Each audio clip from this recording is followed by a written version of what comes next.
તો લોકસભાની ચૂંટણીના પરિણામોમાં કોઈ પણ પાર્ટીને બહુમતી મળી નથી। જો સરકાર રચાશે તો સાથી પક્ષોના સહયોગથી જ સરકારની રચના શક્ય છે। જીએસટીવી એક્ઝિટ પોલ બાદ અને ચૂંટણી પરિણામો પહેલા પરિણામો અંગે જ્યોતિષીને મંચ આપ્યું હતું, જેમાં ડોક્ટર હેમિલ લાઠિયાએ કરેલી આગાહી સાચી પડી। અંકશાસ્ત્ર પ્રમાણે આગાહી એક્ઝિટ પોલના અનુમાનથી એકદમ વિપરીત હતી, જેમાં હેમિલ લાઠિયાએ કહ્યું હતું કે કોઈ પાર્ટી પોતાના દમ પર સરકાર નહીં બનાવી શકે। સાથે જ ઇન્ડિયા ગઠબંધન અને એનડીએ ગઠબંધન વચ્ચે બેઠકનો તફાવત એક્ઝિટ પોલમાં દર્શાવેલા આંકડા મુજબ નહીં રહે।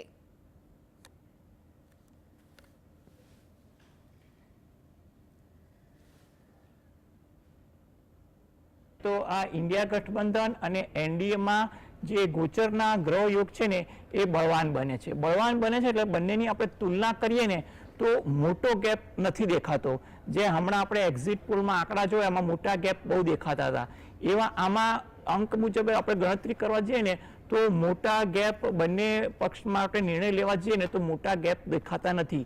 એટલે કદાચ એવું પણ બને કે આપણે ભારત દેશની કુંડળી જોઈએ ને વૃષભ લગ્નની, એના આધારે એક બીજો નિર્ણય પણ લેવાય કે જે ત્રીજો પક્ષ જે છે એટલે મીન્સ કે નાના પક્ષો છે, સ્વતંત્ર પક્ષ છે, એ કદાચ કોઈ જગ્યાએ સરકારમાં જોડાઈને એ તે પક્ષની સરકાર રચવામાં કારણભૂત બને ને એવું પણ બની શકે છે।